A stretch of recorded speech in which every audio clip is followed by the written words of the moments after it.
because this year there's a better...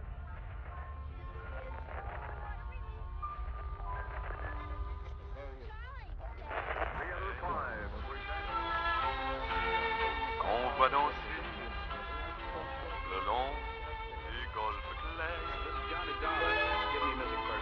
à des reflets d'argent. La mer, des reflets changeants sous la pluie. La mer, au ciel d'été, confond ses blancs moutons. On July 5th, 1946, French designer Louis Réard paraded a model down a Paris runway in a two-piece bathing suit that he called a bikini. Réard spontaneously dubbed it bikini during a week in which world headlines were occupied by nuclear tests conducted by the United States of America off the Bikini Atoll in the Pacific. Wearing a bikini actually created more cries of outrage and scorn than the act of exploding an atomic bomb. It's a new era of undersea exploration with a self-contained underwater breathing apparatus. If the bikini won't get you into the water, perhaps the aqualung will do the job. Those denizens of the deep had better watch out, as man's dominion now extends both above and below the waves. In 1946, in the waters around the remote Pacific island of Bikini, coral reefs were demolished and pulverized by the test explosions of multiple nuclear bombs. Since radioactive fallout contaminated the island, the reefs of Bikini were to be left to their own devices, with no human contact for over 50 years. But in that time, something wonderful happened. The reefs returned.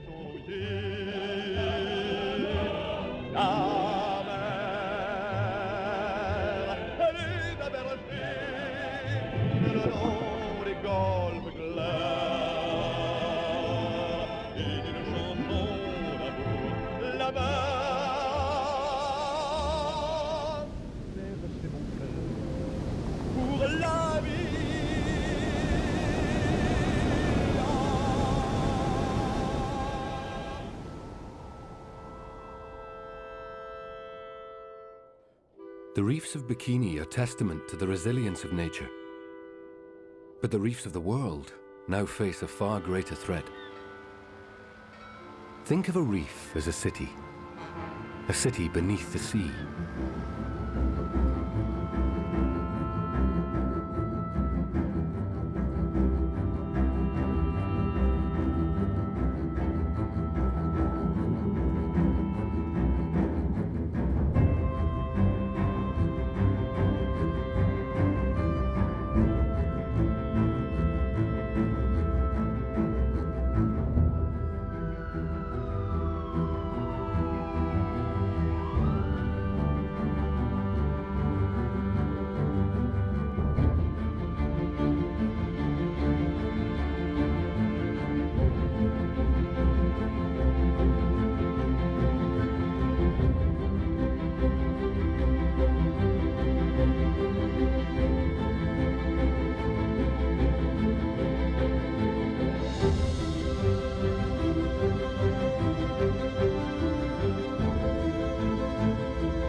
Like our cities, reefs offer sustenance and shelter for their diverse communities.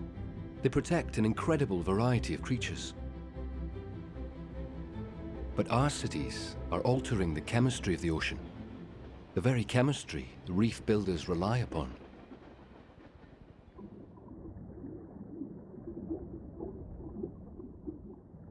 Coral comes in so many different shapes and forms. For years, people were confused as to whether it was a rock formation or a plant. In fact, coral reefs are colonies of thousands of tiny animals called polyps, each colony sharing a communal skeleton.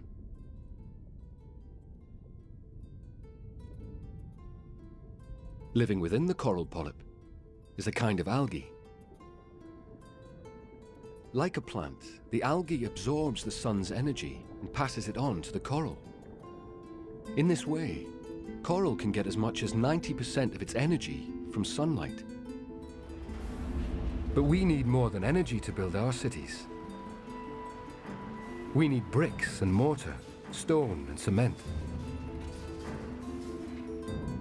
The reef's building blocks are the carbon, calcium and other minerals dissolved in seawater or trapped in organic matter.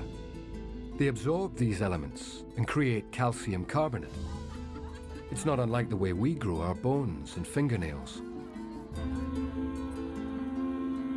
It's an organic factory, using the sun's energy and carbon to build the reef cities.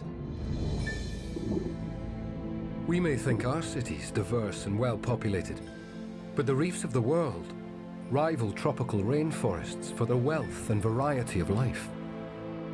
If we look closer, we soon realize how alien, how beautiful these cities really are.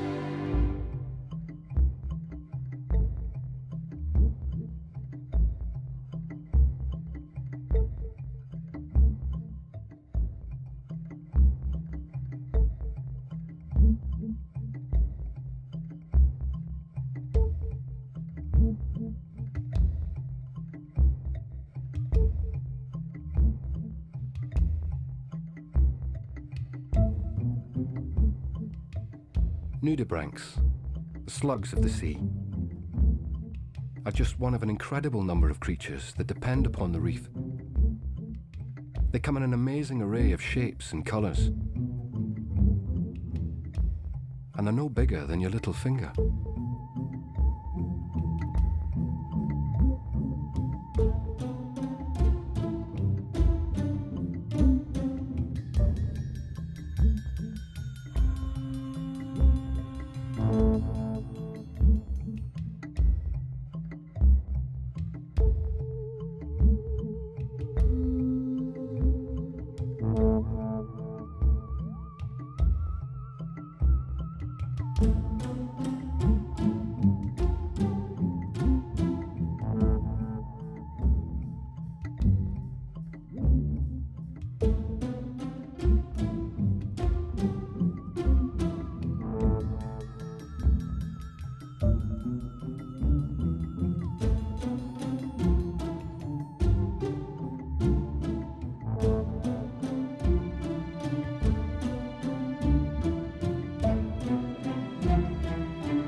Flatworms have no respiratory organs.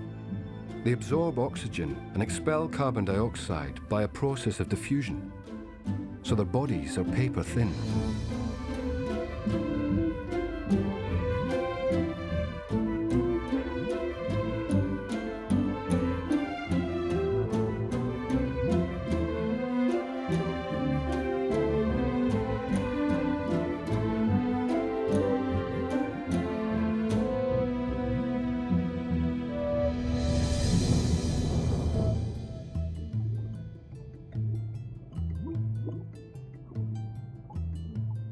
Elsewhere on the reef, clownfish shelter within the poisonous tentacles of a giant sea anemone.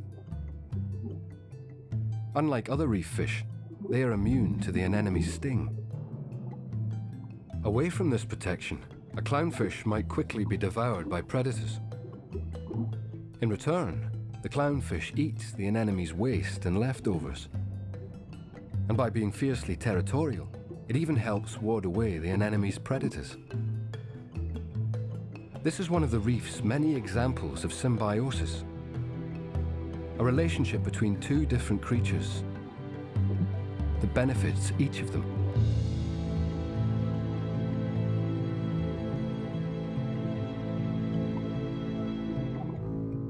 There are other methods of defense on the reef, equally creative. Camouflage, for example.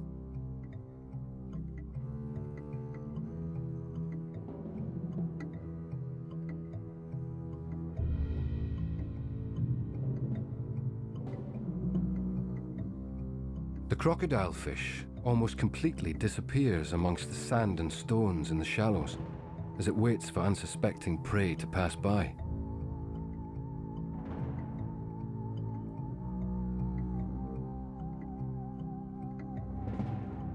Other fish blend in with the coral, like the scorpionfish, or hide beneath the sand.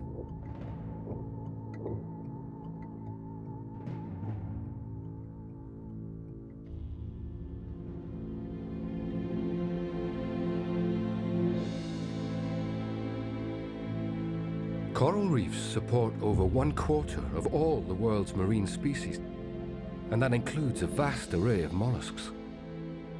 There are more species of mollusk than all species of bird, reptile, and mammal combined.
Grooming may have become something of a ritual in our cities, but is a vital part of our lives as far as health and hygiene is concerned. We even use a form of grooming that directly mimics life on the coral reef.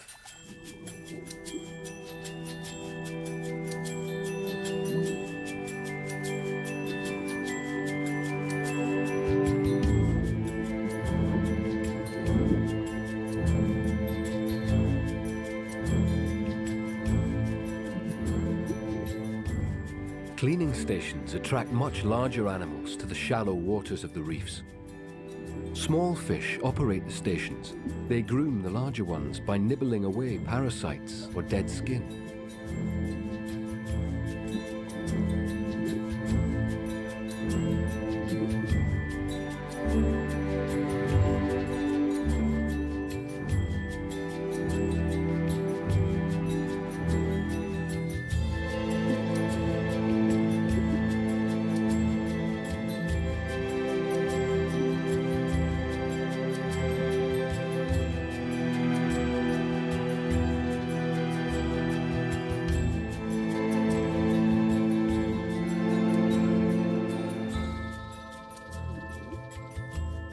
These manta rays approach the reef at high tide in search of the cleaning station.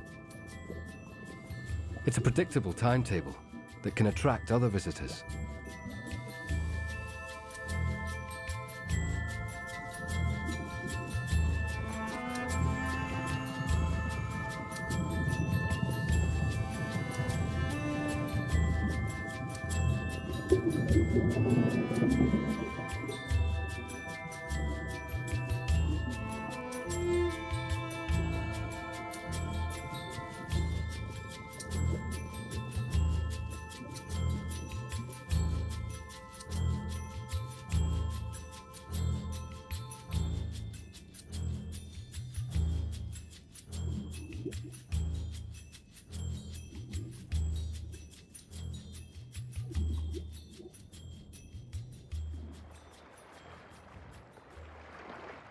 Coral grows and builds upon its own skeletal remains, in whichever direction will give it light and warmth.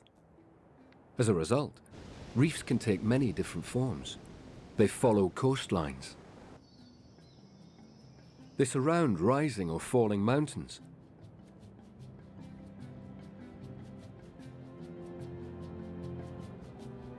They can become atolls around sunken peaks.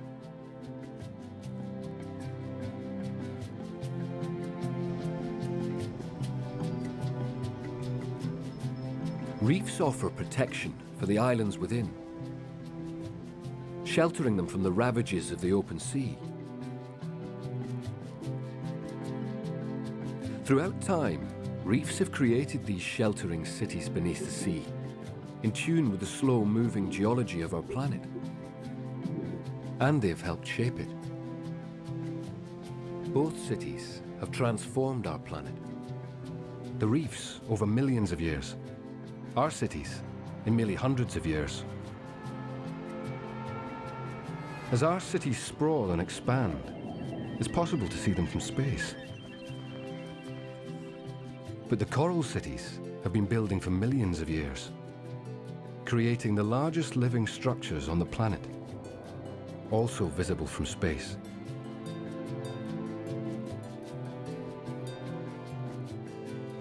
As sea levels change, exposed reefs quickly turn to stone. Outcrops become rock islands. Or over time, they become cliffs or mountains. Limestone formations all over the world were mainly created by reef builders. Reef limestone even covers the exterior of the Empire State Building.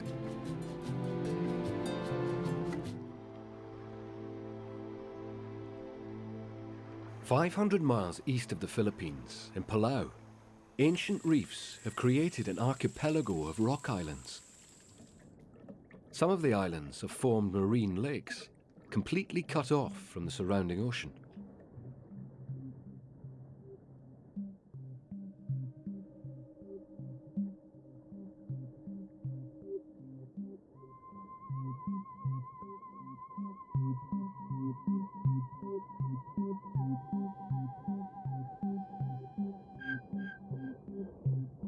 The lakes have trapped whole populations of jellyfish, uniquely separating them from the open sea and their principal predators, so they no longer need their sting.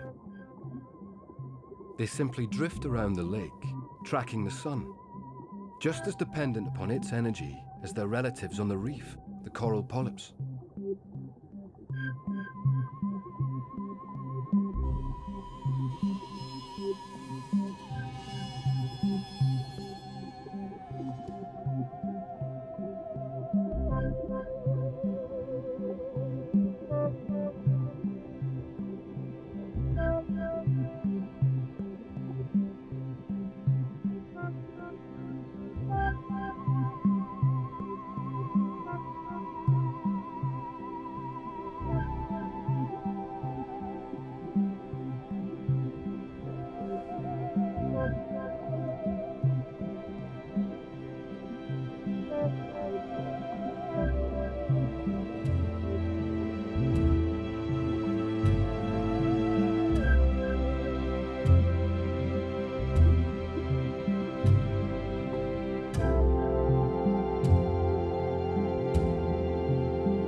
Coral atolls create calm lagoons within the circle of the reef, a perfect environment for mangrove forests. Just a few species of tree, adapted to the high density of salt in the warm, shallow waters, make up these dense forests.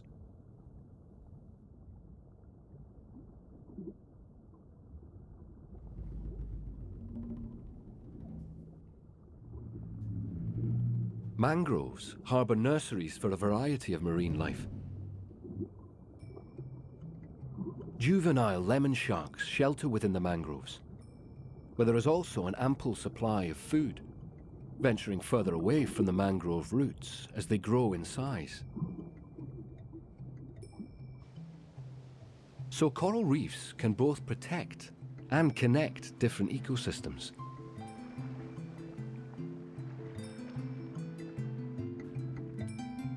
The lagoons are quite different environments to the coral reefs, with their sandbanks and seagrass.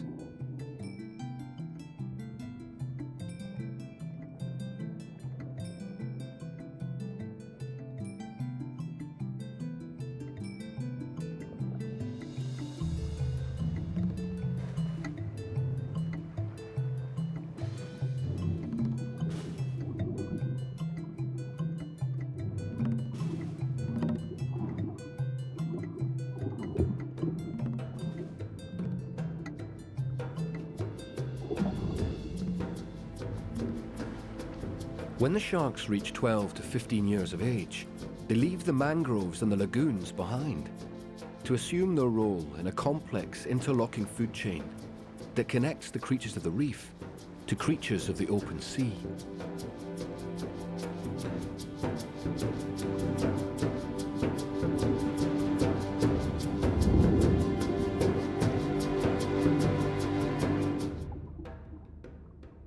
Reef fish tend to grow slowly and live longer than oceanic fish, but their eggs are spawned directly into the open sea, with a less than 1% chance of survival, since they immediately join the ranks of the ocean's greatest food source, plankton.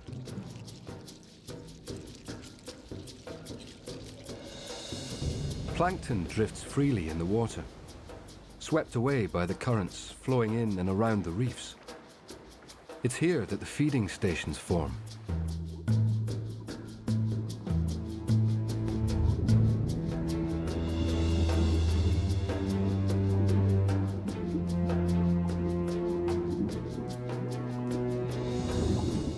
Manta rays and huge shoals of fish gather at these stations to filter the plankton and nutrients from the water as it flows through the channel.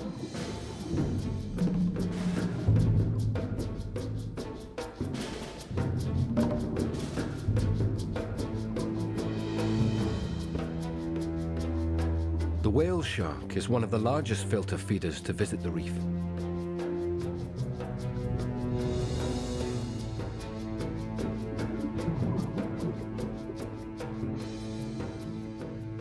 Out beyond the reef, there is fierce competition among the predators, and yet they are all still dependent upon the reef in some way.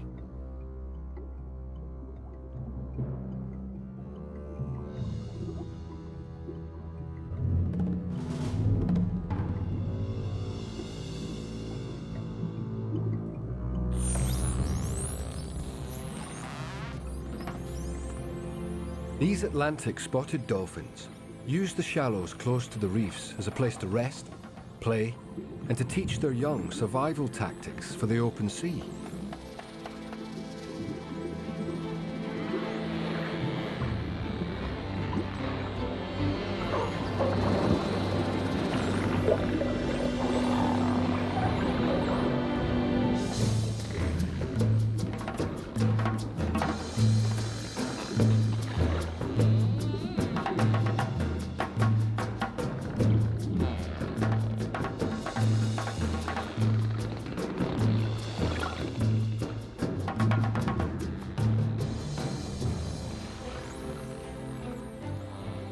So reefs can be seen as a primary source of food in the ocean.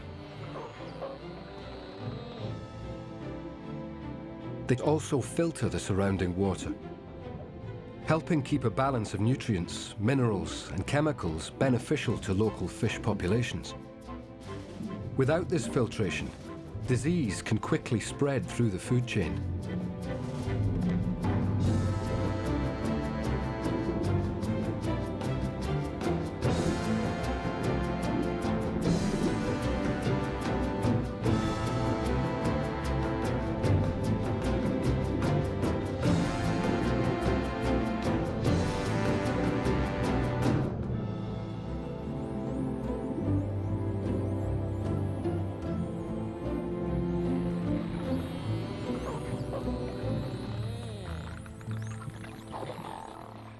In the years since the invention of scuba, technology has transformed our lives, but reef life has deteriorated all over the world for many different reasons. The pollution from our cities, bacteria in our sewage, the removal of mangrove forests, the increasing pressure on local people to find new sources of income has led to the dynamiting of reefs. Even the sun cream we use to protect ourselves while bathing can have a harmful effect on reefs. And then there's bleaching. The algae that lives within the coral and is responsible for much of the coral's energy also gives coral its color. When sea temperatures rise, the algae is forced to abandon the coral, taking with it the coral's color. This is what is known as bleaching. Without the algae, the coral can die of starvation.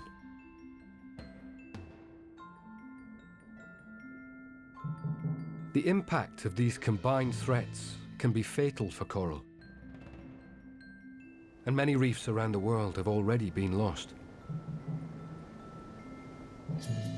Reefs have so much more to offer.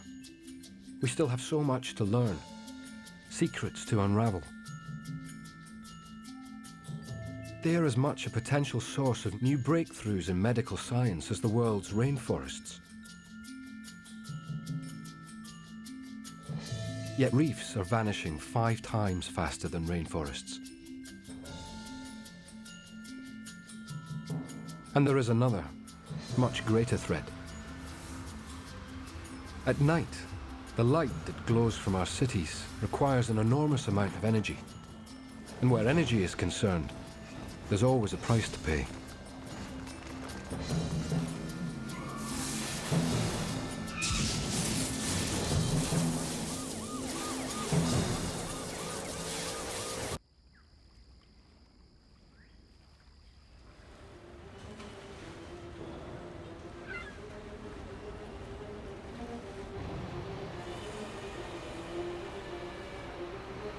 Every second, we pump 761 tons of carbon dioxide into the atmosphere in our unquenchable thirst for energy.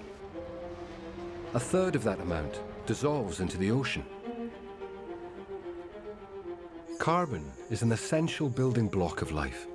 It is locked in rock, buried in fossils, circulating in the atmosphere, dissolved in the ocean.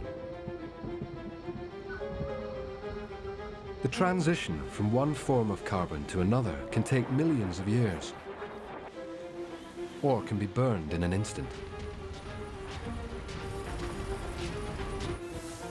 As CO2 dissolves in seawater, the ocean becomes more acidic.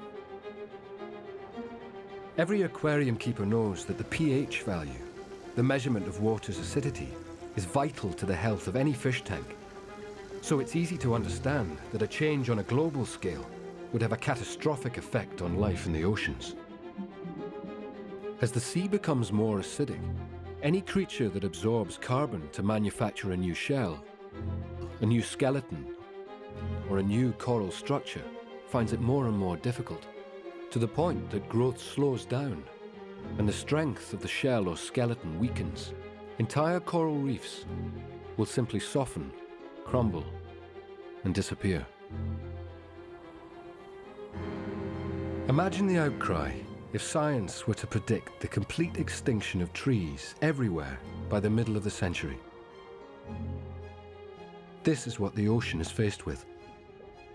The complete destruction of all reefs everywhere within our lifetime. And some say the point of no return is already upon us. Losing reefs would have a disastrous effect on the food chain and the rest of the marine environment. Consider, for a moment, how much our lives depend upon life in the ocean.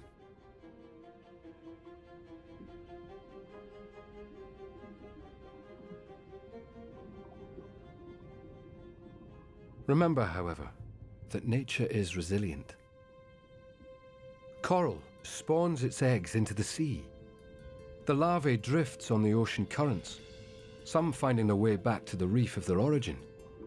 Others, however, find new homes, new rocks, new starting places. By spreading to new areas as the world changes around them. Coral has survived over millions of years.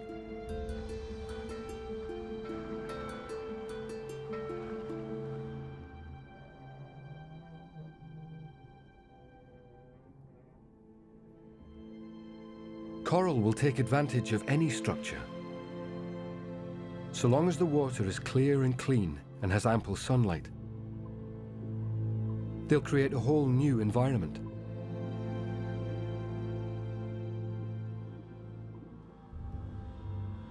Relics of war in the Pacific are now home to the reef builders, slowly transforming them over time.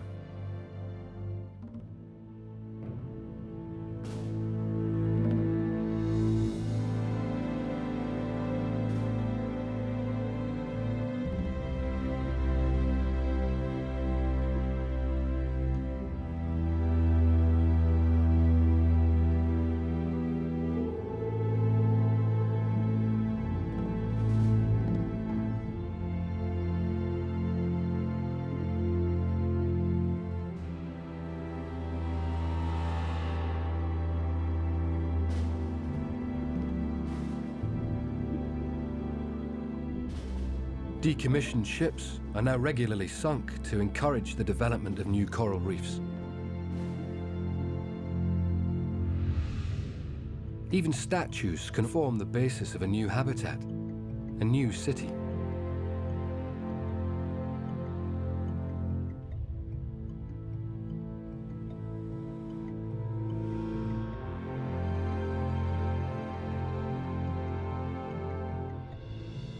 All over the world, people are trying to lend the reef builders a helping hand.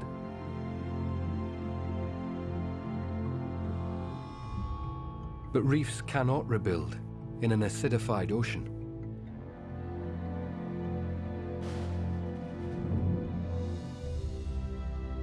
The very simple chemistry whereby CO2 raises water's acidity is unarguable. The call for cutting our carbon emissions, finding greener sources of energy, greener forms of transport, becomes more vital than ever. It's the one way we can all contribute, however indirectly, to the recovery of the world's oceans.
The reef builders will return.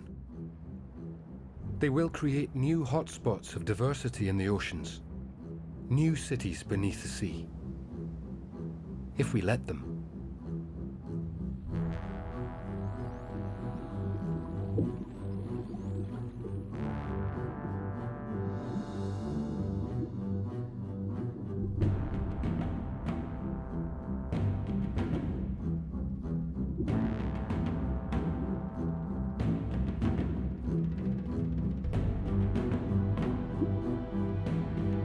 Perhaps we can learn from the lessons of Bikini. Coral reefs have an amazing ability to rebuild, and their influence reaches far across land and sea.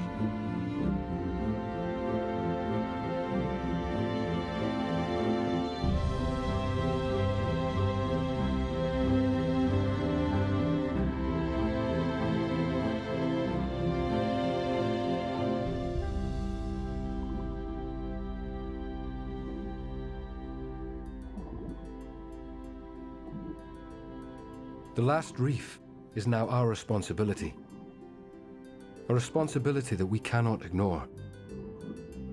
Its future is in our hands. The Last Reef is in our hands.